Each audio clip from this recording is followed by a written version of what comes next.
आजकल दुनिया में, समाज में दुख बहुत है और हम तो उसको रोज अनुभव करते हैं, क्योंकि लोगों को लगता है जो काम दुनिया में कोई नहीं ठीक कर सकता, ये थोड़ा बहुत जो भगवान की कथा गाने वाले, इनके पास कोई छड़ी है दुख दूर करने की, इसलिए आ जाते हैं बेचारे, अपना दुख व्यक्त करते हैं।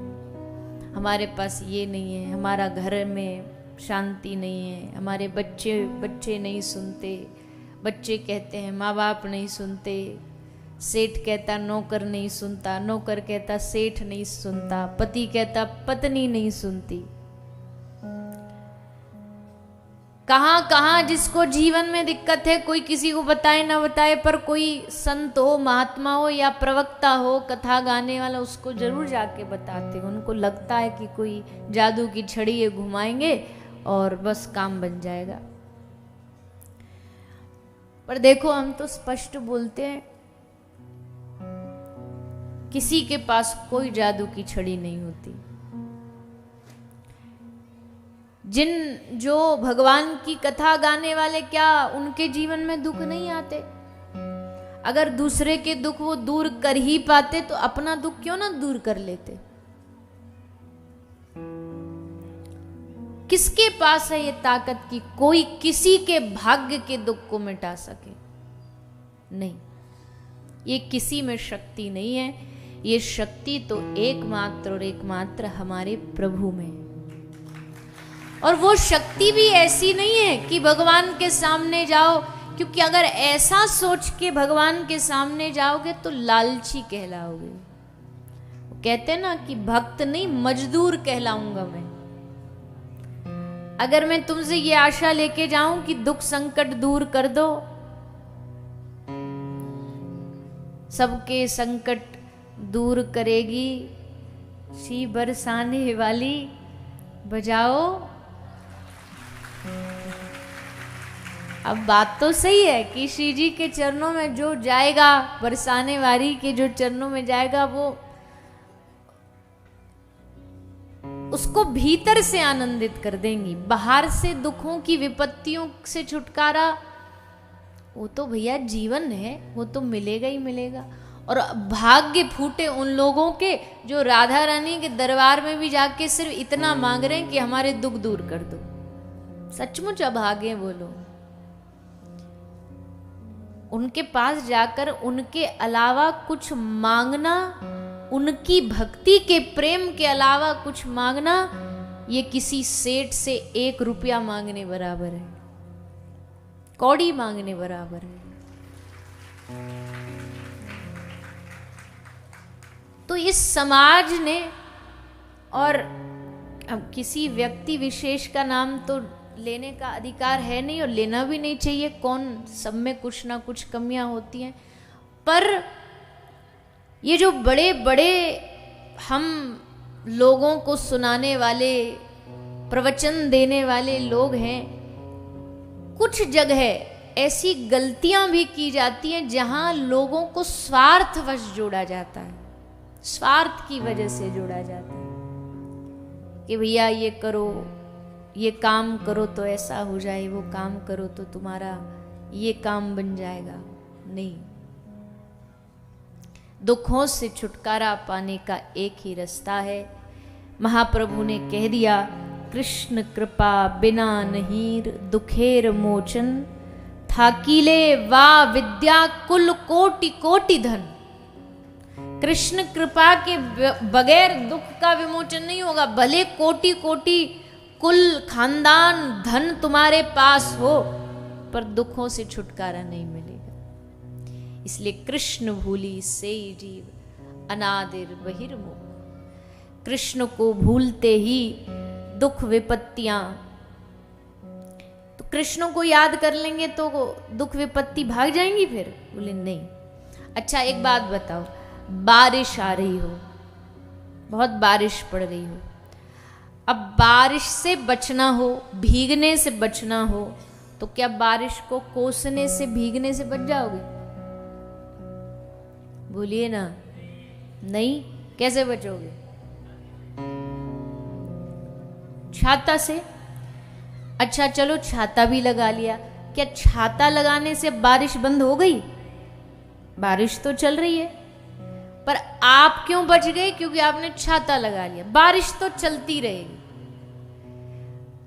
कृष्ण भक्ति वो छाता है, दुखों की बारिश हो रही वो होती रहेगी। कृष्ण भक्ति करने से दुख दूर हो जाएंगे, खत्म हो जाएंगे? नहीं, दुख तो बरसते रहेंगे, दुखों की बारिश होगी, पर तुम उस दुख में तपोगे नहीं। क्यों? क्योंकि तुम्हारे पास कृष्ण भक्ति का छाता है।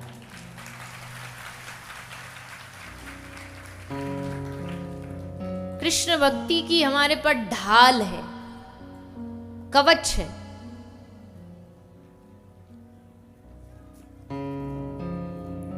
कृष्ण भक्ति का कवच क्या है? यहां बहुत सारे लोग हैं मेरी नजरों के सामने जिनके पास ये कवच है।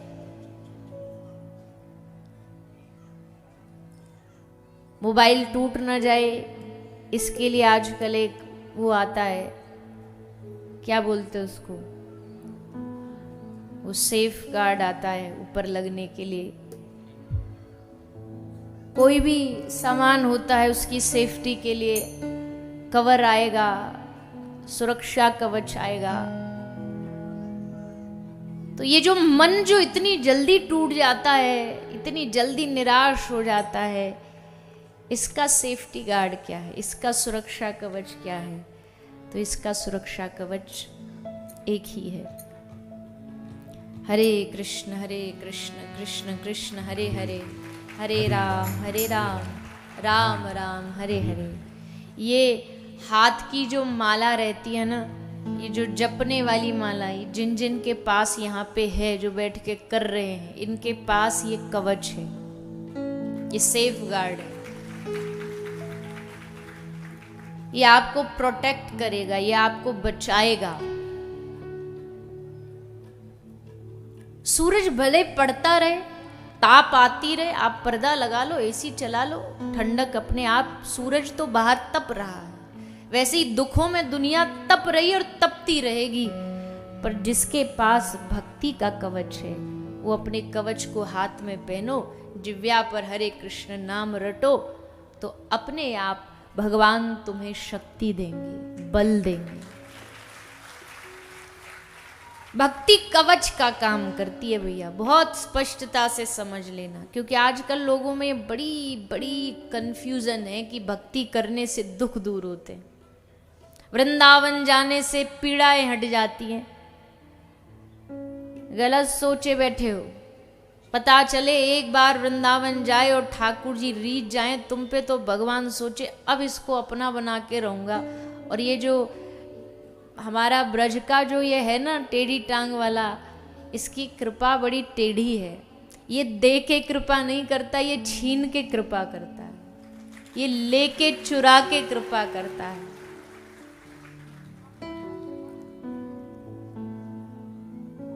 तो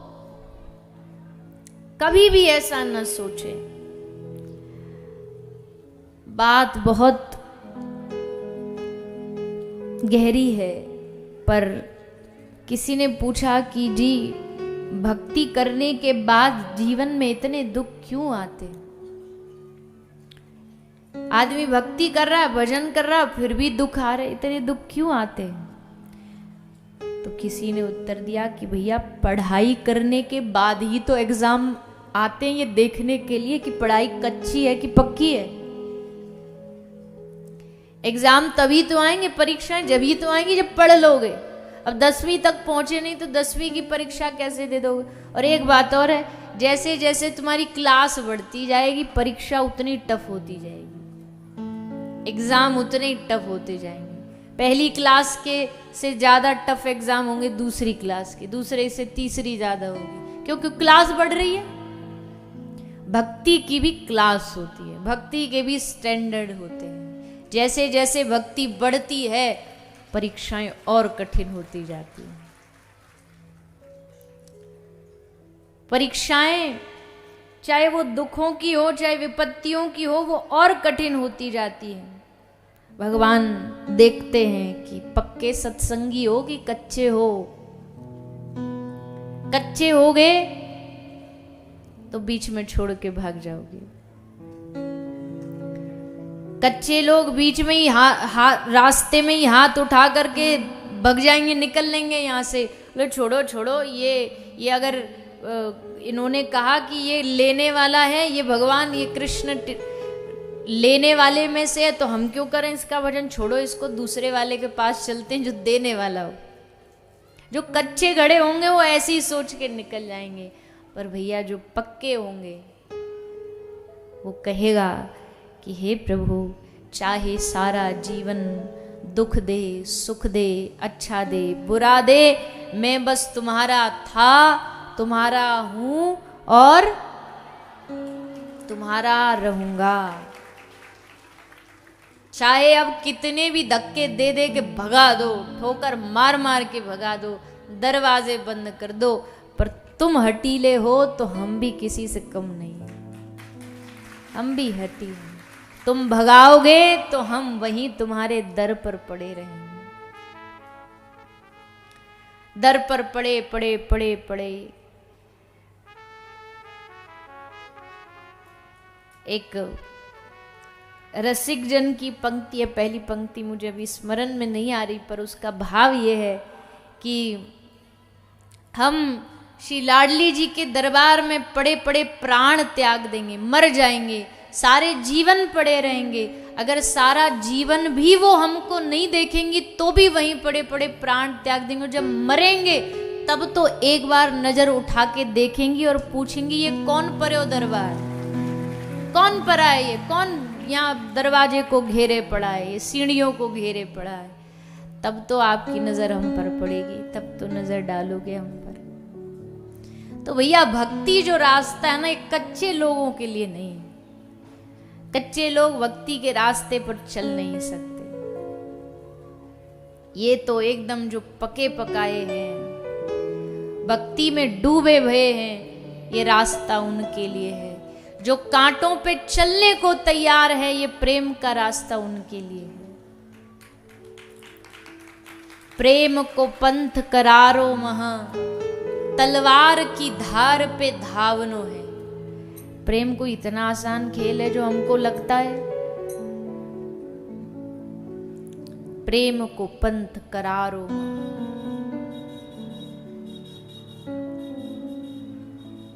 तो पर इसका मतलब ये, अब ये सब बात सुन के बिल्कुल भी हृदय में, मन में घबराना मत, डरना मत कि दुख आएंगे, संकट आएंगे। आएंगे भी तो, जैसा कहा ना, कांटे भी फूल लगने लगेंगे जब ठाकुर जी की कृपा होगी तो। वो भी पुष्प समान लगने लग जाते